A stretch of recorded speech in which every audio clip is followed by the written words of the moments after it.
Syedaralun, Badan SAR Nasional atau Basarnas Banda Aceh melakukan proses evakuasi medevac terhadap 1 orang awak kapal yang berbendera Panama di perairan Selat Benggala Aceh Besar pada Senin 8 Mei 2023 dini hari.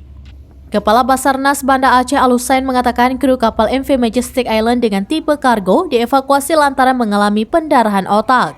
Korban adalah Jerry Ramirez Miquel berusia 37 tahun berasal dari Filipina.